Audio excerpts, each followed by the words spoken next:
Келиңиздер, Дербишхан Ажиев деген улуу инсандан урпактарга калып, элдигир болуп, ырдалып жүргөн жалпы эл журтубуз, бир туугандар, бири-бирибизге аппак гүлдөй жайнаган жүзүбүз менен, кызыл гүлдөй жайнаган нурубуз менен сый урмат тартуулап жүрөлү деп, гүл ыргытуу дегендерди тартуулап коеюн, кабыл алып коюңуздар анда.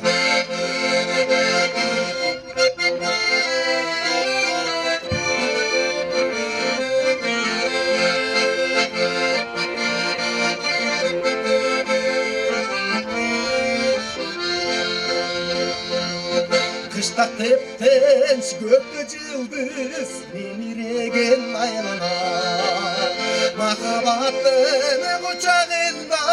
basıp yürüdüm caygana Güttüm köpke oldurasın gitti bu kulürü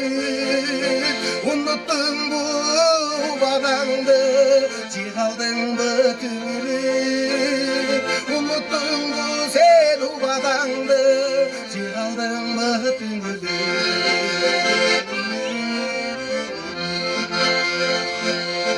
Sağınarım men ayarım жүрөгүмдүн төрүнөн Биз өткөргөн алгадырдын көзүрмендей көрүндүм Ашыктарын аябастан аңгычатаң сөгүлдүм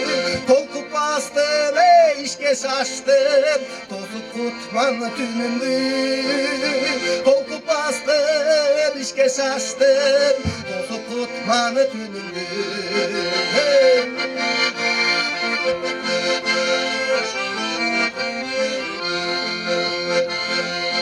Terezеңден гүл ыргытсаң түштү киттеп бетине Мени карап жыптап койдуң же алдыңбы эсиңе Ак кептердей кучагыма келдиң учуп аптыгып Куса толгон кубанычты көңүлдөрдү шат кылып Куса толгон кубанычты көңүлдөрдү шат кылып Күттүм көпкө олдурасың китте бу күнүмдү Уnuttun bu badаңды чыгaldыңбы